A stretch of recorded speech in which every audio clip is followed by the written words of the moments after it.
पिछले वीडियो में हम लोगों ने पढ़ लिया था गोलीय दर्पण के बारे में।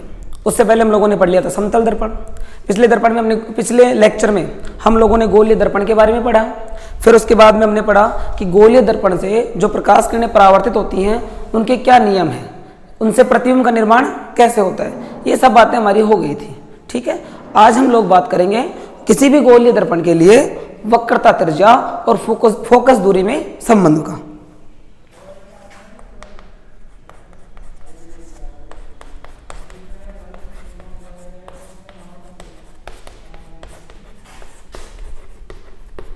गोलीय दर्पण की वक्रता त्रिज्या आर से दिखाया था अपन ने, वह फोकस दूरी में संबंध। इसको दिखाएंगे अपने स्मॉल एफ से।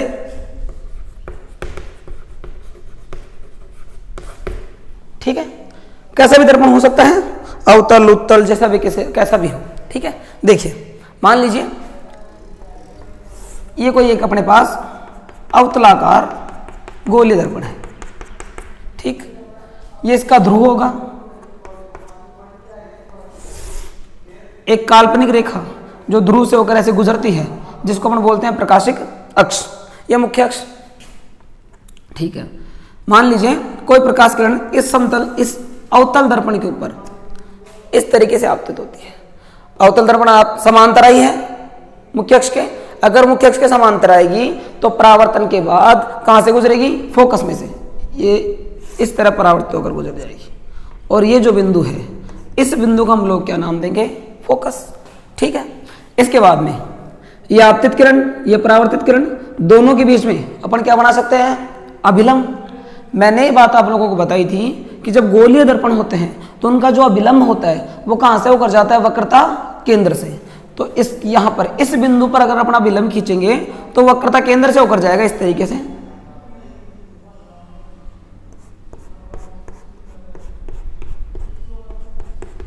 ठीक है, और ये जहां पर काटेगा इसको अपन लोग बोलेंगे सी, वक्रता केंद्र, सेंटर ऑफ कर्वेचर।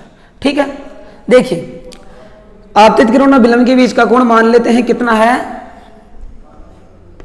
थीटा।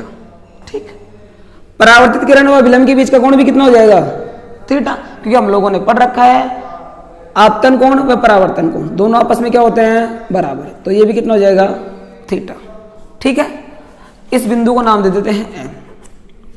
अच्छा, आगे देखिए ये दोनों आपस में समांतर हैं। ये अगर दोनों आपस में समांतर हैं तो ये कोण और यहां बनने वाला कोण क्या कहलाएगा, एकांतर कोण। देखो जेड फॉर्मेशन, ये थीटा तो ये भी थीटा, ये दोनों क्या कहलाएंगे, एकांतर कोण।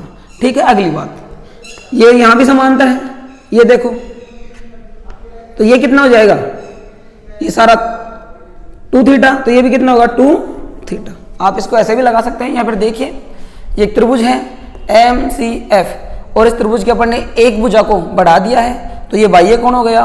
बाह्य कोण का मान शेष दो अंतः कोणों के योग के बराबर होता है। तो theta plus theta equal to 2 theta, तो ये अपने पास हो जाएगा 2 थीटा। ठीक है, अच्छा अब देखिए छोटी सी बात हम लोग मान लेते हैं, यदि M व P बहुत समीप हो,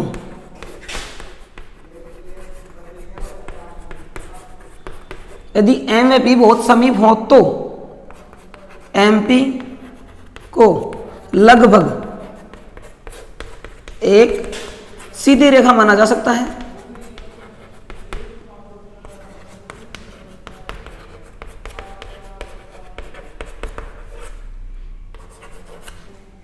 अगर ये दोनों बहुत नजदीक हो तो मैं इसको लगभग एक सीधी रेखा मान सकता हूं। कैसे, देखिए समझने के लिए थोड़ा सा, कि मान लीजिए ये आपने कोई एक वृत्त था और इस वृत्त पर आपने ये छोटा सा हिस्सा लिया तो ये आपको थोड़ा वक्री दिखेगा, यानी गोलाकार। अब ये वृत्त बहुत बड़ा होता इस तरीके से, अब इसका कोई छोटा सा हिस्सा लीजिए, मान लीजिए इतना ही बड़ा हिस्सा आप यहां लेते या यहां लेते, देखिए तो ये लगभग कैसी रेखा होगी, सीधी रेखा। तो जब भी अपन आकृति कैसी भी हो उसके बहुत छोटे हिस्से की बात करते हैं तो उसको हमेशा कैसे मान सकते हैं, सीधी रेखा या फिर समतल। इसका सबसे अच्छा उदाहरण अपने पास एक ये है कि हम सब ने ऐसा पढ़ रखा है कि जो पृथ्वी है वो गोलीय है, अंडाकार है ना, पृथ्वी गोल है, अपन ऐसा मानते हैं, अपन ऐसा पढ़ा है। अगर आप कहीं पर देखोगे तो आपको हमेशा पृथ्वी एकदम समतल दिखेगी। कारण क्या है कि हम एक बार में बहुत छोटे हिस्से को देखते हैं, और जब भी छोटे हिस्से की बात लेंगे तो ऐसा कैसा रहेगा, हमेशा समतल। तो एमपी को लगभग एक सीधी रेखा मान सकते हैं। अब सीधी रेखा मानने से क्या होगा, देखो चित्र से,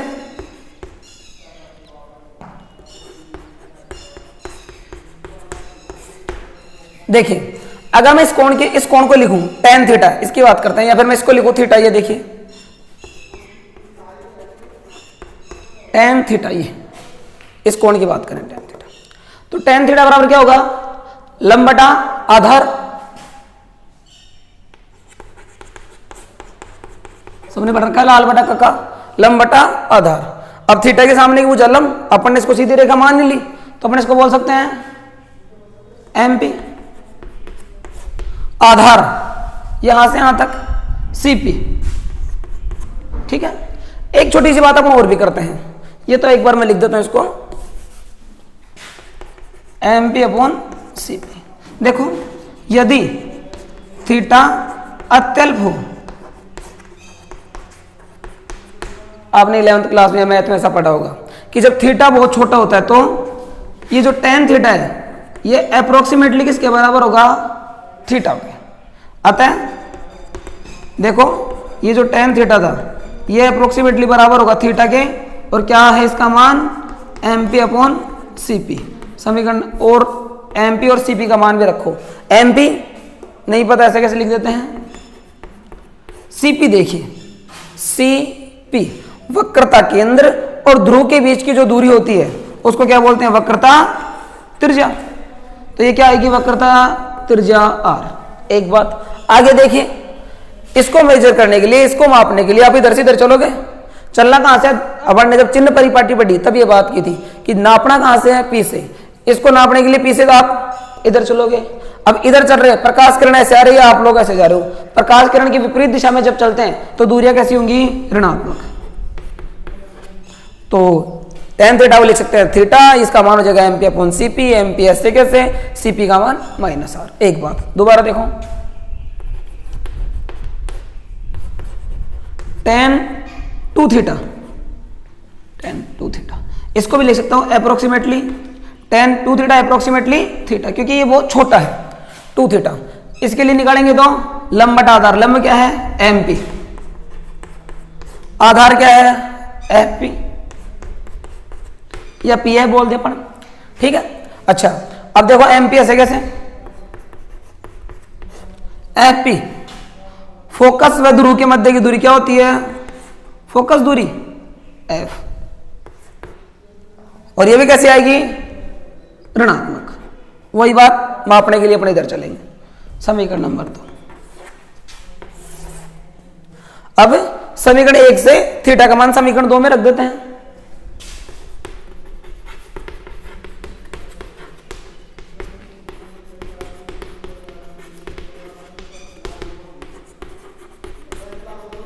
समीकरण 1 से थीटा का मान समीकरण 2 में रखने पर रखते हैं, देखो इसकी जगह यहां रखेंगे 2 ऐसे कैसे, थीटा का मान आप लोगों ने क्या निकाल रखा है, MP upon minus R, MP upon minus R equal to ऐसे कैसे, MP upon minus F. MP से एमपी कैंसिल हो जाएगा, माइनस से minus, 2 upon R equal to 1 upon F. Solve करेंगे तो आर इक्वल टू 2f, यहां लिख सकते हैं F equal to R by 2। ये दोनों ही क्या है, वक्रता त्रिज्या व फोकस दूरी में संबंध, वक्रता त्रिज्या व फोकस दूरी में संबंध। तो अपने इसको ऐसे बोल सकते हैं कि किसी भी दर्पण की जो वक्रता त्रिज्या होती है फोकस दूरी के 2 गुने के बराबर होती है, या फिर आप लोग बोल सकते हो फोकस दूरी वक्रता त्रिज्या की आधी होती है। भले ही दर्पण कैसा भी हो, अवतल हो उत्तल हो, ये बातें सभी के लिए लागू होंगी। ठीक है, उतार लीजिए।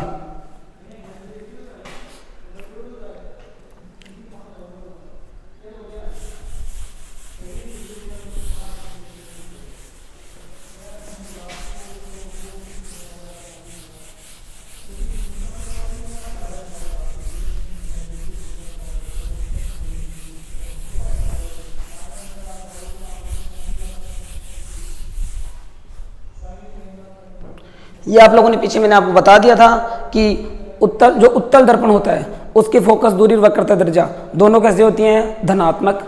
अवतल दर्पण की फोकस दूरी व वक्रता त्रिज्या दोनों कैसी होती हैं, ऋणात्मक। और समतल दर्पण की वक्रता त्रिज्या व फोकस दूरी दोनों क्या होती हैं, अनंत, है ना। ये अपनी बातें पीछे हो चुकी थी। अगला देखते हैं,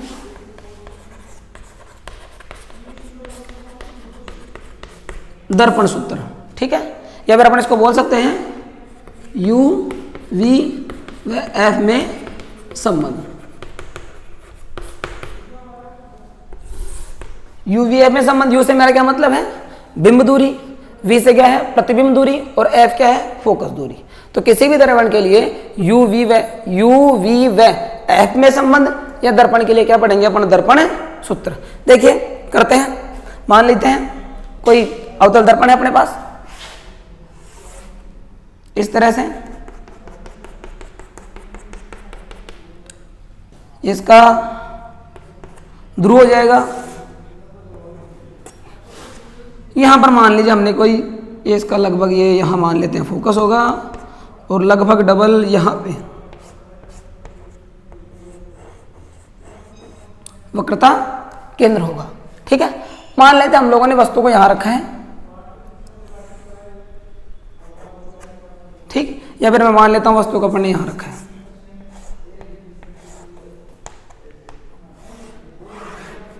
अच्छा। जब वस्तु वक्रता केंद्र किधर जो आएगा वो क्या आएगा, अनंत। तो वस्तु कहां रखी है, अनंत और वक्रता केंद्र के बीच में। तो प्रतिबिंब कहां बनेगा, इसके लिए देखो आपने छोटी क्लासों में पढ़ा भी होगा, नहीं भी पढ़ा हो तो मैं एक ट्रिक बताता हूं, उससे आप लोग याद रख सकते हैं। मान लीजिए इस तरह कोई दर्पण है, ठीक है। क्या बता रहा हूं मैं कि जब हम लोगों को ये पता हो, हम लोगों को बिंब की स्थिति दी गई हो, यानी बताया गया हो कि बिंब अनंत पर रखा है, या बिंब अनंत वक्रता केंद्र के बीच में रखा है, या बिंब वक्रता केंद्र पर रखा है, तो उस स्थिति में जो प्रतिबिंब अपने को प्राप्त होता है वो कहां प्राप्त होता है, ठीक है। देखिए सबसे सिंपल बात, आप लोगों को ऐसा पढ़ा होगा पीछे जब मैंने अवतल दर्पण पढ़ाया कि जब प्रकाश किरणें अनंत से आती हैं तो समांतर होती हैं और कहां मिलती हैं, फोकस पे। यानी अगर वस्तु अनंत पे है तो प्रतिबिंब कहां बनेगा, फोकस पे। बस इसी चीज को याद रख के अपन काम करेंगे। देखें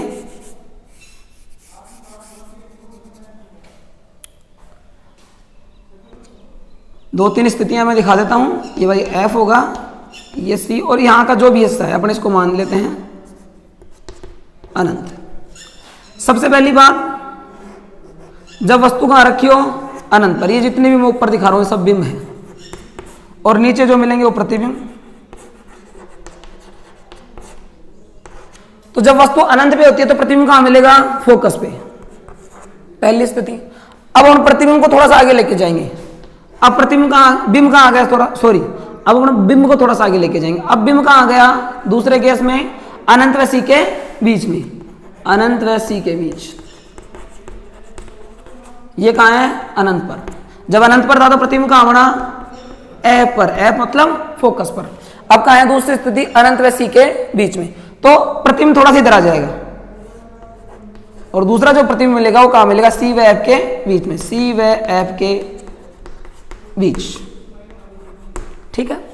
अगली बात, बिंब को थोड़ा सा और आगे लेके जाओ, कहां लेके जाओगे, C पे, C पर। तो प्रतिबिंब थोड़ा सा और इधर आएगा, इधर अगली स्टेप क्या है, C। यानी जब बिंब C पर हो, वक्रता केंद्र पे हो, तो प्रतिबिंब कहां मिलता है, C पर, वक्रता केंद्र पर ही मिलता है। इस स्थिति में प्रतिबिंब उल्टा तो बन ही रहा है, वास्तविक भी है। दूसरी बात, दोनों का जो आकार है वो क्या होगा, समान। यहां तक जो बन रहे थे वो छोटे, अब जो बनेंगे इधर वो बड़े। थोड़ा सा और आगे चलें,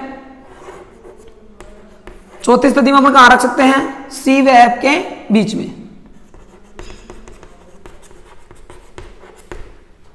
थोड़ा सा इधर आ जाएगा, कहां चला जाएगा सीधा, C व अनंत के बीच में, C व अनंत के बीच में। और अगला F पर, तो फिर प्रतिबिंब कहां चला जाएगा, अनंत पर, ठीक है। एक केस और भी हो सकता है, जब यहां, जब वस्तु कहां रखी हो, F व P के बीच में, F व P के बीच, इस स्थिति में अवतल दर्पण में एकमात्र ऐसी स्थिति है जब हम लोगों को आभासी प्रतिबिंब प्राप्त होगा, फिर ये इधर प्राप्त होगा, सीधा होगा और आभासी होगा। ठीक है, ये थोड़ा सा याद रखने के लिए कि भाई अनंत से शुरू करेंगे, अनंत पे है तो फिर फोकस पे, फिर उससे थोड़ा सा आगे चलेंगे, जब अनंत व सी के बीच में आएगा तो प्रतिबिंब थोड़ा सा और इधर आता चला जाएगा। जैसे जैसे बिंब आगे जाएगा प्रतिबिंब को आप इधर इधर खिसकाते चले जाएंगे। एकमात्र केस ऐसा होगा जब आप एफ और पी के बीच में आ जाएंगे, तब आपको आभासी प्रतिबिंब मिलेगा। ठीक है, डायग्राम आप इसके बुक में जरूर देखिएगा, किस तरीके से बन रहे हैं उनको जरूर देखिए, छोटी क्लासों में आप लोगों ने पढ़े होंगे। देखिए मैं वापस आता हूं टॉपिक पर, लिखो तो इसको लिख लेना। देखिए अब मैंने कहा रखा है अनंत व सी के बीच में, तो जाहिर सी बात है प्रतिबिंब कहां बनेगा, जब अनंत व सी के बीच में हो दूसरा, तो दूसरा केस कहां मिलता है, सी व एफ के बीच में, तो प्रतिबिंब कहीं ना कहीं यहां बनेगा। यहां से लेके यहां तक अपन कहीं भी बना सकते हैं, तो अपने को प्रतिबिंब यहां बनाना है। मान लीजिए कोई प्रकाश किरण ऐसे चली, इसको और थोड़ा सा इधर कर देता हूं मैं,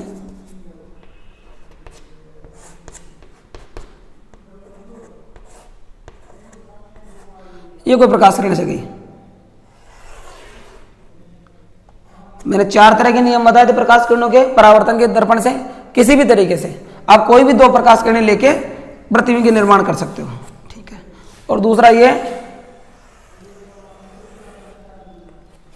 इसके लिए मैंने बताया था कि जब सी में से जाएगी तो सी में से ही वापस आ जाएगी, और अपने को प्रतिबिंब जो है वो यहां मिल जाएगा। जहां पर दोनों प्रकाश किरणें एक दूसरे को काटती हैं वहां पर क्या बनेगा, प्रतिबिंब। ठीक है, अगर ये बिंब ए बी था तो प्रतिबिंब को हम लोग नाम दे देते हैं ए डैश बी डैश। ठीक है, ध्रुव पर जैसे आती है, जितने कोण से आती है उतने कोण से चली जाती है, अगर ये थीटा तो ये भी थीटा। ठीक है, परावर्तन का जो नियम है वो यहां पे लग गया। अब देखिए ये लिख लिया होगा आप लोगों ने,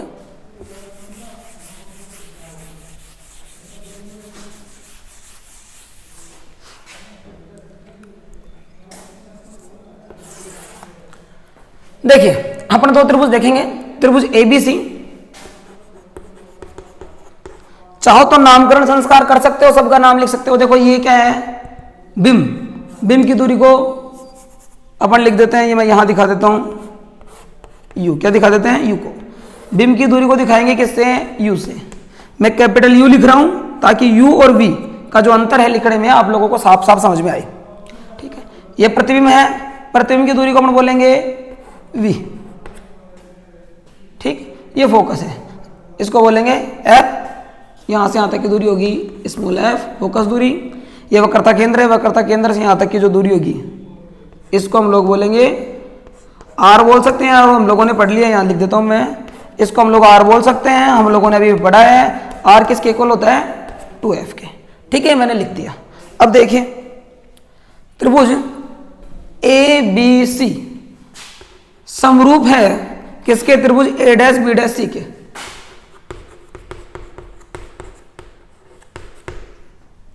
क्यों समरूप है दोनों, देखो ये कोण बराबर, ये और ये बराबर, 2 कोण बराबर हो गए, तो तीसरा कोण अपने आप बराबर हो जाएगा। तीनों कोण बराबर, त्रिभुज क्या हो जाएंगे, समरूप। और समरूप त्रिभुजों की संगत भुजाएं समानुपातिक होती है, ऐसे लिखते त्रिभुज समरूप अतः। त्रिभुज एबीसी समरूप है त्रिभुज ए डैश बी डैश सी के। ठीक है, अतः तो देखो क्या लिख सकते हैं, समरूप त्रिभुज की संगत भुजाएं समानुपातिक होती हैं। यहां से मैं लिखता हूं A B upon A dash B dash equal to, ऊपर अपन इस त्रिभुज की भुजा लिखी है तो अभी भी इसी की लिखेंगे ऊपर, B C upon B dash C, समीकरण नंबर 1। ठीक है, एक त्रिभुज, एक भुजा इसके लिए, उसके नीचे दूसरे की भुजा, फिर जिसकी त्रिभुज की भुजा इधर ऊपर है इधर भी उसी त्रिभुज की भुजा को ऊपर रखना है। ठीक है, तो बी सी और उसके नीचे इस त्रिभुज की बी डैश सी। ठीक है, एक बात। दूसरा देखो, ये देखो त्रिभुज ए बी पी, त्रिभुज ए बी पी समरूप है किसके, त्रिभुज ए डैश बी डैश पी।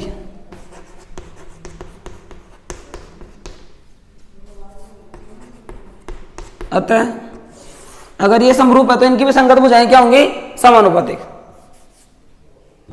ठीक है, देखिए वो इसके लिखेंगे A B upon A dash B dash. फिर दूसरी भी सीख लेंगे बीपी या पीबी अपॉन, इस त्रिभुज की बात करेंगे पी बी डैश। ठीक है, ए बी पी ये त्रिभुज समरूप है किसके, A dash B dash P. Reason कारण क्या है, ये कोण थीटा, ये कोण थीटा, ये 90 और ये 90। दो कोण बराबर हो गए तो तीसरा बराबर हो जाएगा, जैसा कि अपने त्रिभुज के बारे में जानते हैं। तीनों कोण बराबर हो गए, त्रिभुज समरूप हो जाएंगे। समरूप त्रिभुजों की संगत भुजाएं समानुपातिक होती हैं, ऐसा आपको बस पता होना चाहिए, बाकी आप डायरेक्ट लिख सकते हो। समीकरण नंबर 2, ठीक है। समीकरण 1 व 2 से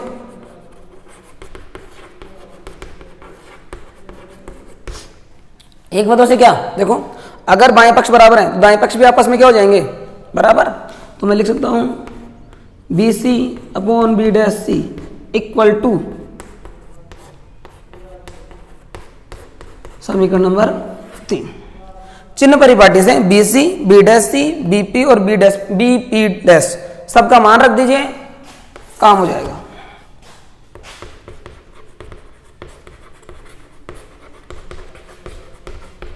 चिन्ह परिपाटी से देखिए सबसे पहले बीसी का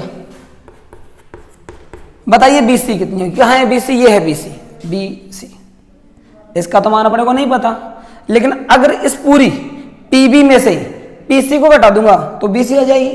देखिए मैं बीसी को लिख सकता हूं PB minus PC, PB minus PC, BC बच जाएगी। ठीक है, मान रखिए सबके। पीबी, पीबी कितनी है, देखिए पीबी, पीबी बिंब की दूरी क्या लिखते हैं, यू, कैसे आएगी, ऋणात्मक, तो लिखोगे माइनस यू, फिर ये माइनस ऐसे कैसे, पीसी, पीसी ध्रुव और वक्रता केंद्र के बीच की दूरी, इसको बोलते हैं वक्रता त्रिज्या। वक्रता त्रिज्या किसके बराबर होती है, 2f के, तो हम लिख सकते हैं यहां पर, ठीक है, माइनस आएगा वही चिन्ह परिपाटी से, तो BC बराबर अपने पास होगा माइनस यू प्लस 2f। एक बात BC का मान लिख दिया। अगला देखिए B dash C, B dash सी इसको भी लिख सकते हैं PC माइनस यहां से यहां तक की PC, PC में से घटा देंगे PB डैश, PB डैश, और देखिए PC कितना होगा, PC वही 2f माइनस के, फिर माइनस का चिन्ह, PB डैश, PB डैश ये यहां से यहां तक, ये क्या हो जाएगी PB डैश, ये यहां से यहां तक, और इसको अपन क्या बोल रहे हैं V। तो B डैश C बराबर हो जाएगा अपने पास माइनस 2f और प्लस के V। दो बातें। अच्छा अगला PB, PB, PB देखिए PB अपन लोग अभी यहां लिख चुके हैं PB माइनस का U, देखो PB, PB यहां से यहां तक, तो ये क्या था अपने पास U। और एक और अपने पास क्या बच गया, PB डैश, ये देखिए PB डैश कितना होगा, PB डैश यहां से यहां तक, ये क्या है बिंब की दूरी, प्रतिबिंब की दूरी, प्रतिबिंब की दूरी क्या बोलेंगे V माइनस का V। सभी के मान कहां रख देते समीकरण 3 में, सभी मान समीकरण 3 में रखने पर रखते हैं। देखो BC देखो minus u plus 2f upon B dash C, B dash C कितना है माइनस 2f प्लस V बराबर PB, PB कितना है माइनस का U, PB डैश कितना है माइनस का V। ठीक है, वज गुणा कर दीजिए, माइनस से माइनस यहां तो कैंसिल आउट हो जाएंगे, वज गुणा कीजिए, इसको इससे इसको इससे करते हैं, इसको देखो क्या आएगा, इसको इससे कर रहा हूं माइनस UV, ये इससे होगा तो प्लस 2FV इक्वल टू, ये इससे होंगे तो माइनस 2FU और इससे होगा तो प्लस UV। ठीक है, इसको इधर भेज दीजिए, इसको तो ट्रांसफर कीजिए इधर, ये माइनस के इधर जाके प्लस हो जाएगा, इसको लेके आइए इधर, तो देखो क्या हो जाएगा, यहाँ तो बच जाएगा प्लस 2FV, लगाओ तो ठीक, नहीं लगाओ ठीक, और ये इधर आएगा तो ये प्लस का हो जाएगा प्लस 2FU, ये इधर जाएंगे तो UV और एक UV आएगा, UV और UV 2UV हो जाएंगे। ठीक है, अब देखिए पूरे इक्वेशन में भाग कर देते हैं, समीकरण में 2UVF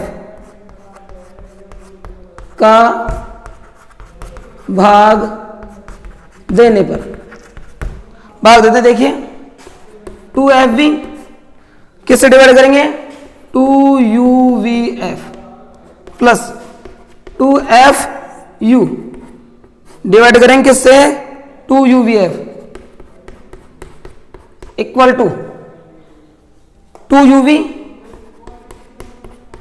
डिवाइड करेंगे किससे, 2UVF। ठीक है, अगर नहीं दिख रहा हो देख लेना, 2UVF। ठीक है,